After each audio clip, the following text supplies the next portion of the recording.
लेकिन जैसे ही भगवान रथ में बैठकर चलने लगे तो पूरी अयोध्या भगवान के साथ चल दी।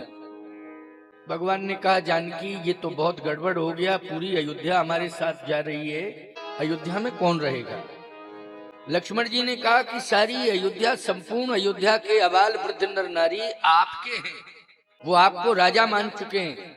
भले ही आपका वनगमन हो रहा है लेकिन आपको राजा मान चुके हैं, इसलिए वो आपके बिना नहीं रह सकते। भगवान ने कहा, समझाऊंगा।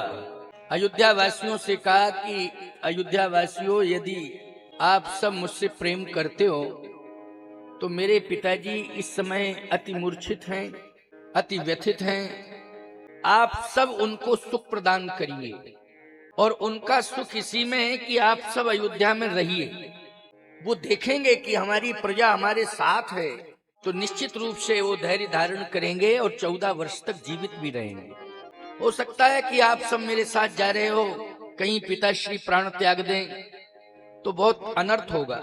अयोध्या वासियों ने कहा कि हम आपके बिना नहीं रह सकते। तो भगवान ने कहा कि जितनी महिमा हमारी है उससे कहीं ज्यादा महिमा अयोध्या की है।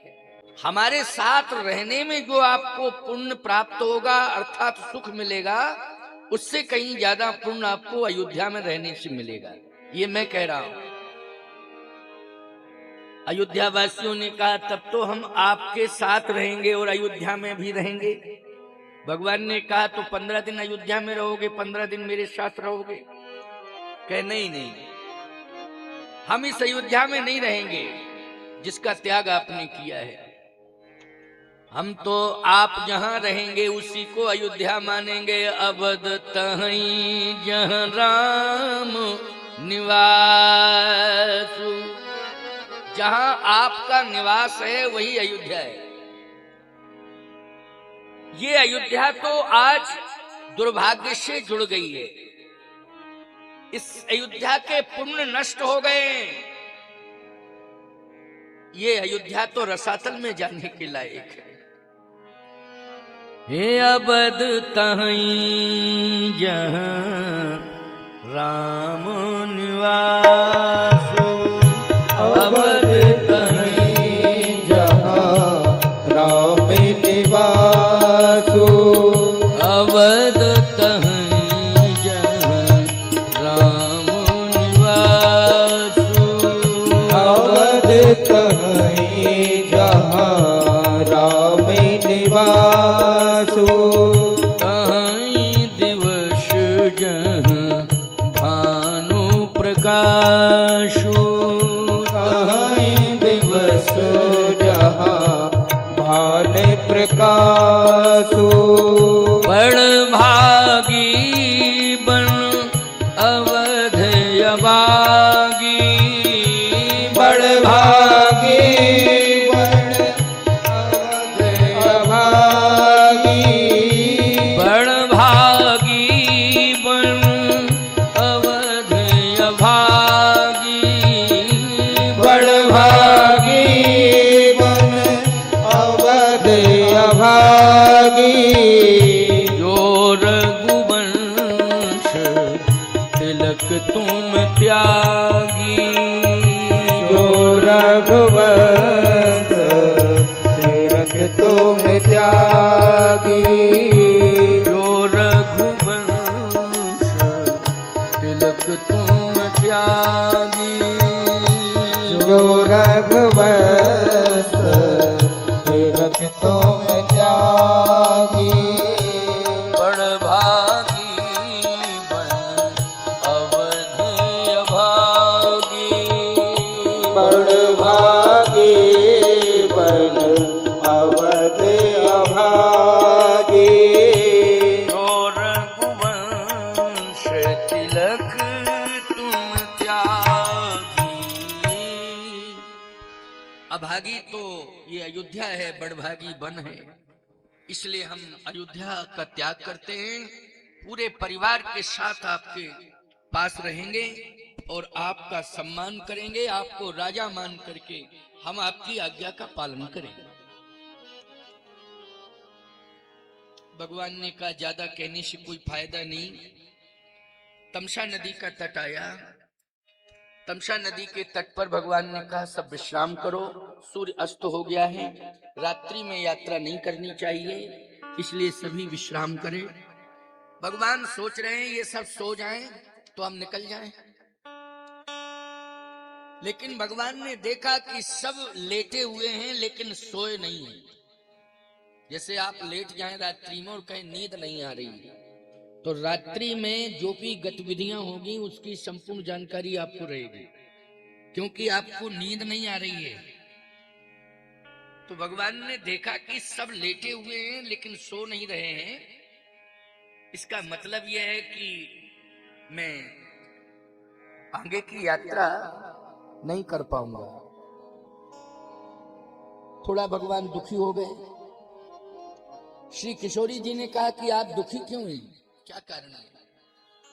देखो, पति पत्नी के प्रेम की बात फिर हम बतावें आपको कि जब पति दुखी होता है तो पत्नी को ये पूछना चाहिए कि क्या कारण है, और पत्नी दुखी हो तो पति को पूछना चाहिए क्या कारण है? ऐसा नहीं होना चाहिए कि दोनों में मतिर भिन्नता हो और दोनों एक दूसरे के दुख दर्द को न समझें, न पहचाने, न पूछें। और याद रखना, दोनों का जीवन विपरीत परिस्थितियों में गुजरे, ये उचित नहीं है। घर में जितने वृद्ध होते हैं वो सब दुखी हो जाते हैं कि बेटा बहू में पट नहीं रही है, बेटे बहू में प्रेम नहीं है, दुखी होते हैं। इसलिए इस भाव को श्रवण करिए और इस प्रसंग को अपने हृदय में हृदयस्थ करिए, परिवर्तन करने की कोशिश करिए। मैं साधु हूं, इसलिए मुझे आदेश देने का अधिकार है। किशोरी जी ने कहा कि आप दुखी क्यों हैं? जानकी जी ने कहा दुखी क्यों हैं आप? भगवान राम ने कहा इसलिए कि मैं लीला करने के लिए आया, तो मेरी वन लीला तो फैल हो रही है, और ये अयोध्या वासी जो है इतने प्रेम बंधन में बंध गए हैं कि मुझे छोड़ना नहीं चाहते हैं, और यदि ये समूह मेरे साथ रहेगा तो मेरी लीला सफल नहीं होगी। इसलिए क्या करें जानकी, इनको कौन समझावे? मैं सोच रहा था ये सो जाते तो हम समय पाके निकल जाते, लेकिन ये एक भी नहीं सो रहे हैं, सब जाग रहे हैं। जानकी जी ने कहा बात यह है कि ये मेरे बिना नहीं सोएंगे। अच्छा, ऐसा क्यों? क्योंकि ये हमारी दृष्टि में सब हमारे बेटे। क्यों भाई? अंतरंग भाव तो यही है, जनक सुता जग जननी जानकी। अगर प्रभु राम परम पिता हैं तो श्री जानकी जी जगत माता है। जगत के जितने भी प्राणी हैं सब बेटे हैं उसके। और जानकी मैया ने कहा कि बच्चों को सुलाने में माँ की अहम भूमिका होती है। माँ जितने अच्छे ढंग से बच्चों को सुला देती है, पिता में वो सामर्थ्य नहीं है। इसलिए जब कभी बच्चा छोटा सा ज्यादा रोता है और आप सब घर का काम कर रही होती हो, तो निश्चित रूप से पति घर में है तो कहती हो जरा 10-20 मिनट इसको संभालो, थोड़ा हम ये काम कर रहे हैं, इसके बाद में हम संभालेंगे। तो तुम बहुत कोशिश करते हो, हाथ में लेते हो, हृदय से लगाते हो, पीठ थपथपाते हो, लेकिन फिर भी वो चुप नहीं होता है। अंत में तुम यही कहते हो कि काम धाम छोड़ो, इसको संभालो, ये हमारे बस से बड़ा है। और वास्तव में रोता हुआ बच्चा जब माँ के हाथ में आता है तो रोना बंद हो जाता है, सोना शुरू हो जाता है। ये माँ के हाथ में जादू है। इसलिए माँ का प्यार जब तक इस धरती पर मिले चूकना नहीं चाहिए, उसे लेते रहना चाहिए और भगवान से प्रार्थना करना चाहिए कि मेरे माता पिता इस धरती पर दीर्घजीवी होकर के रहें। ये प्रार्थना करना चाहिए। तिजोरी का धन जिस तरह से संभाला जाता है, वैसे ही माता पिता को संभालना चाहिए। उनके स्वास्थ्य का ध्यान रखो, उनके सुख दुख को समझो। कितने ही व्यस्त क्यों ना हो, एक बार उनसे बात जरूर करो। बहुओं, तुम चाहे जितनी व्यस्त रहो, लेकिन अपनी सास से एक बार बात जरूर कर लिया करो। इतना आशीर्वाद मिलेगा कि आशीर्वाद का खजाना इतना भर जाएगा कि मैं दावे के साथ कह रहा हूं कि संसार का जितना सुख है वो सारा सुख तुम्हें माँ बाप के आशीर्वाद से प्राप्त हो जाएगा। किसी से आशीर्वाद लेने की जरूरत ही नहीं पड़ेगी, पर्याप्त तुम्हें मिल जाएगा, घर में ही मिल जाएगा। इसलिए मां जानकी ने कहा, स्वामी आप दुखी मत हो, मैं आपकी समस्या का समाधान करूंगा। योग माया से कहा, इशारा किया, योग माया सामने खड़ी हो गई। याद रखना, ये जितना भी संसार में कार्य हो रहा है भगवान की माया कर रही है।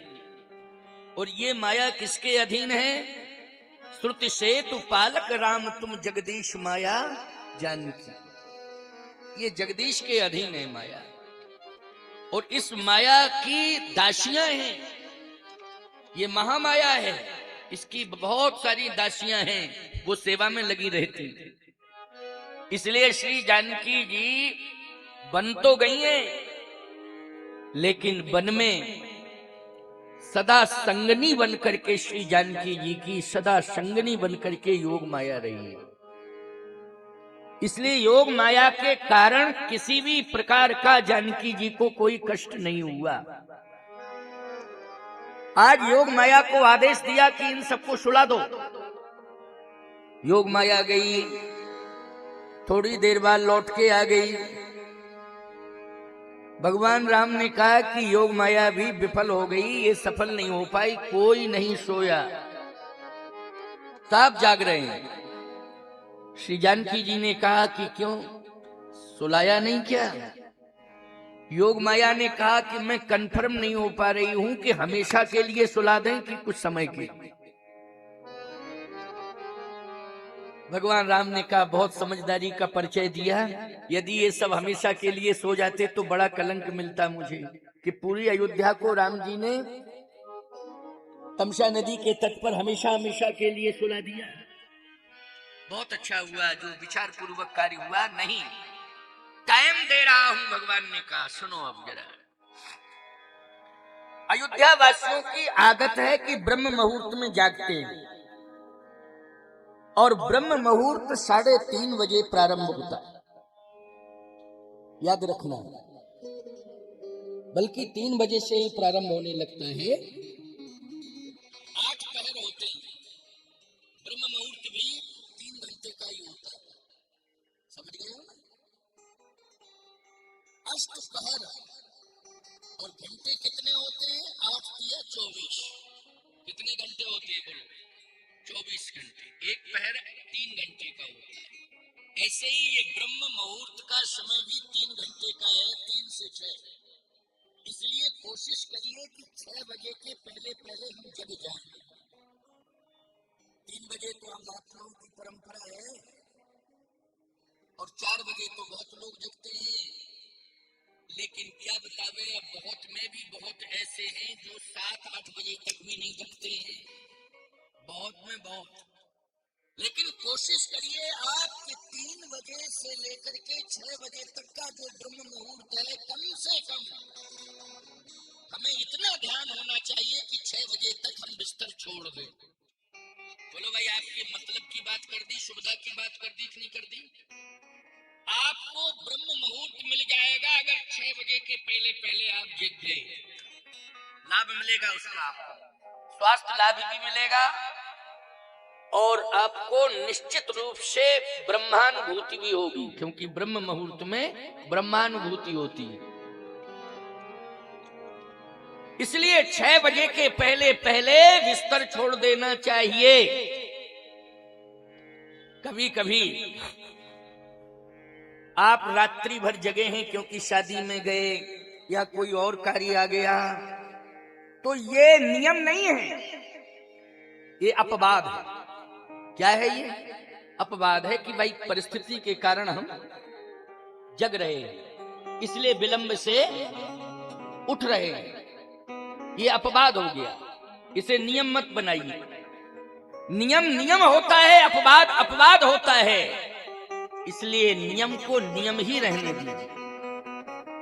परिस्थिति आ जाए, कभी कभी आती है, इसमें समझौता किया जा सकता है, लेकिन हमेशा आप अगर विलंब से जाग रहे हैं तो निश्चित रूप से आप बीमारियों को निमंत्रण दे रहे हैं और आप जो है ब्रह्म मुहूर्त के नियमों का उल्लंघन कर रहे हैं, अर्थात आप आध्यात्मिक दुनिया में अपराधी बन रहे हैं। इसलिए इस अपराध से बचना है। सूर्य भगवान का अपमान होता है, जो सूर्योदय के बाद जागता है उसमें सूर्य भगवान का अपमान होता है। आप अपमान कर रहे हैं सूर्य भगवान का। कभी कभी गलती होती है तो क्षमा किया जाता है, लेकिन हमेशा यदि गलती होती है तो क्षमा नहीं किया जाता है, याद रखें। इसलिए कभी कभी आप विलंब से जाग रहे हैं, देवता क्षमा करेंगे, लेकिन हमेशा आप विलंब से जाग रहे हैं तो आप क्षमा के पात्र नहीं हैं। अब परिवर्तन करना हो तो करो, और नहीं करना हो तो तुम जानो, तुम्हारा काम जानो। हमारा बताना धर्म है। भगवान राम ने कहा कि 3 बजे अयोध्यावासी जागते हैं। 3 बजे, क्योंकि महाराज श्री दशरथ का आदर सम्मान करने के लिए राजमहल के सामने पूरी अयोध्या आ जाती थी 3 बजे। इसका अर्थ है कि महाराज जो है 3 बजे जागते थे, राजा भी 3 बजे जागता था, तभी तो अयोध्यावासी सब वंदन अभिनंदन करते थे। लेकिन जिस दिन जो है कैकेयी जी ने वरदान मांगे, उस दिन महाराज राजमहल के सामने नहीं आए। तब गोस्वामी जी ने लिख दिया कि अयोध्यावासी सुमंत जी से कह रहे हैं कि कारण क्या है, महाराज अभी तक जगे क्यों नहीं? पछले पहर भूप नीत जागा, पिछले पहर भूप नीत जागा, पिछले पहर भूप नीत जागा, पिछले पहर भूप नीत जागा। आज हमें बड़ अचरज लागा, आज हमें बड़ अचरज लागा, आज हमें बड़ अचरज लागा, आज हमें बड़ अचरज लागा।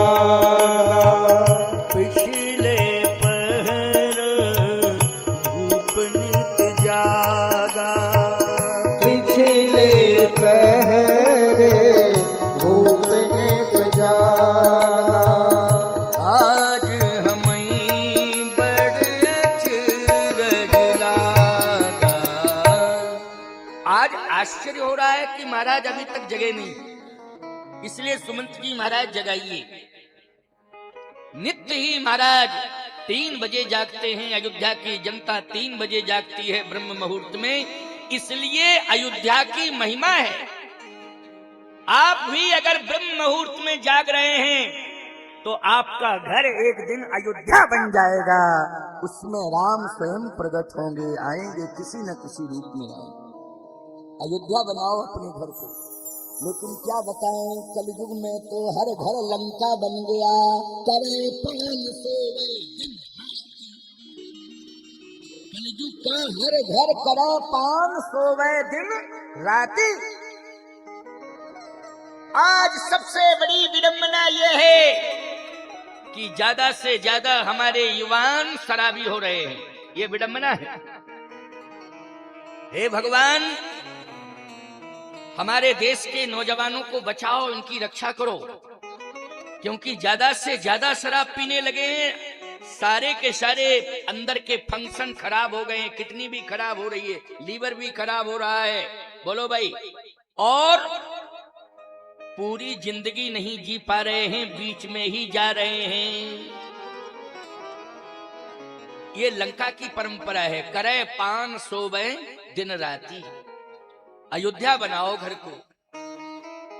मैं आपके बच्चों की मंगल कामना करता हूं, भगवान से प्रार्थना करता हूं कि उन्हें सद्बुद्धि मिले। शराब नशे के आज आदी होते जा रहे हैं। विभिन्न प्रकार के नशे आज नौजवान अपने जीवन में स्वीकार कर रहे हैं। हे प्रभु, हमारे देश के युवाओं को आप नशे से बचाइए, ऐसी कृपा करिए, सद्बुद्धि दीजिए कि नशा इनके जीवन से दूर हो जाए। आज नशे के कारण धन की भी बर्बादी है, शरीर की भी बर्बादी है, सम्मान की भी बर्बादी है, सब कुछ तो जा रहा है।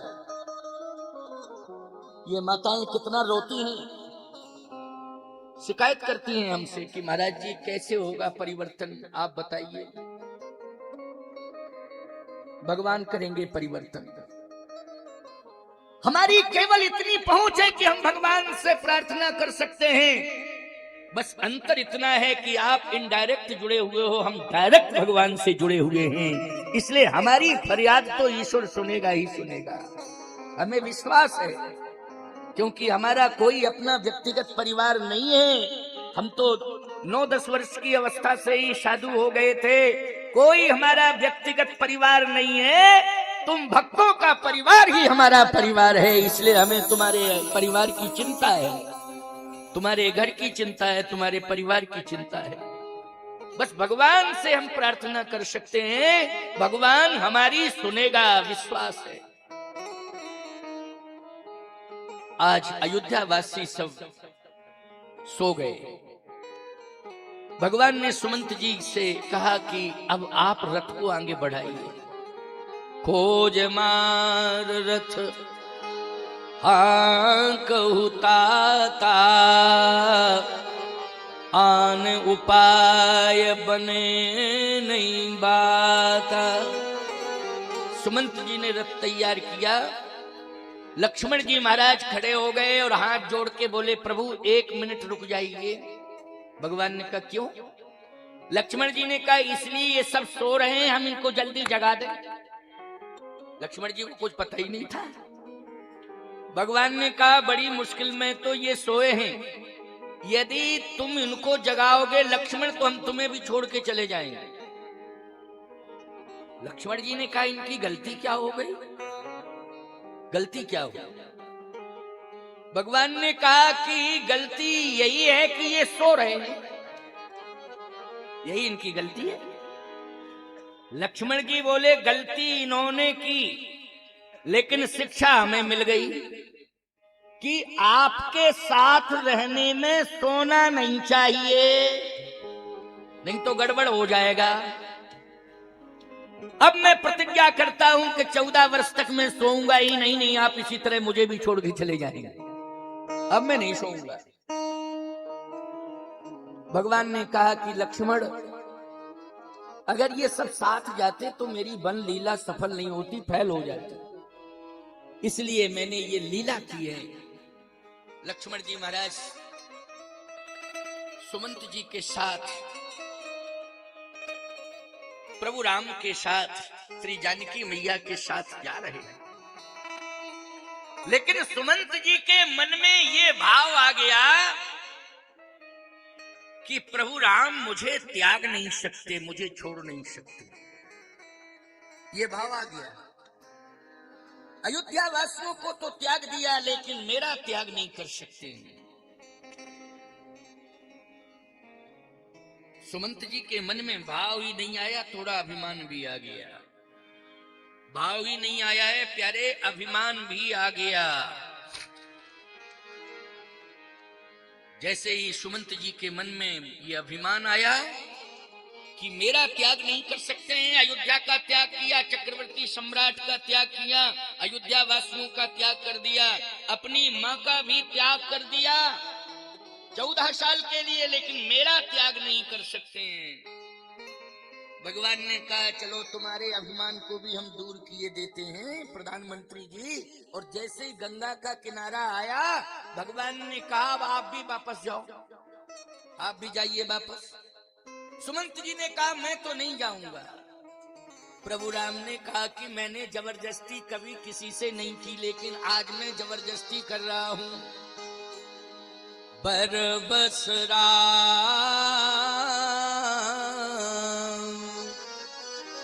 बरबस राम,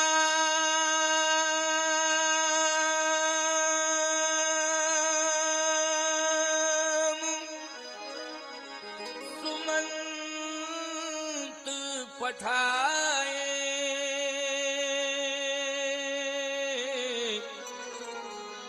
और सुर सर तीर आप कहीं आए।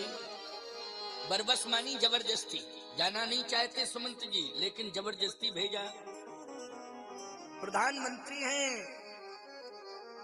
लेकिन भगवान ने कहा भले ही प्रधानमंत्री आप बने रहो, अच्छी बात है, आपका सम्मान है, लेकिन मैं अपने साथ नहीं रखूंगा। आप अयोध्या के प्रधानमंत्री हैं, अयोध्या को संभालिए, मैं आपको अपने साथ नहीं ले जाऊंगा। दूर कर दिया।